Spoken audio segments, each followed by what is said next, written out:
2014 में आपने उत्साह भर दिया, ये एयरिंग ऑफ बलून था, आपने गुब्बारा निकाल दिया।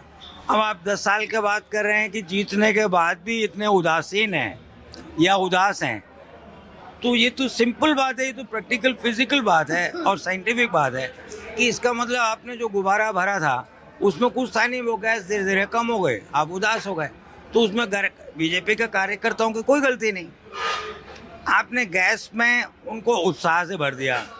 10 साल बाद ये रिजल्ट आ गए, वो उदास हो गए, आपकी भी शिकायत सही नहीं है। तो उदास, अगर आप पॉलिटिकल कार्यकर्ता बीजेपी के साथ होता, दूसरे तो कोई उदास नहीं हुआ।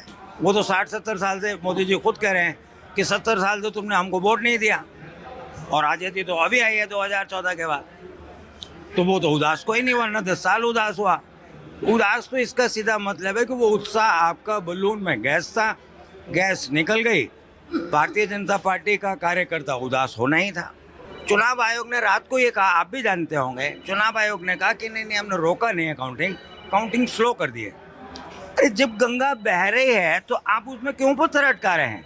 जनता पर आपको भी भरोसा करना पड़ेगा, सुप्रीम कोर्ट का करना पड़ेगा, और जनता पर जो भरोसा असली है वो चुनाव आयोग को, आने वाले जो चुनाव आयोग के ऑफिसर्स होंगे, चीफ इलेक्शन कमिश्नर होगा, 2 अपॉइंटेड होंगे, डिप्टीज होंगे, उनको करना पड़ेगा। ये वो जनता है, ये एक तरफ नहीं देखती कि गंगा बह रही है तो बह रही है,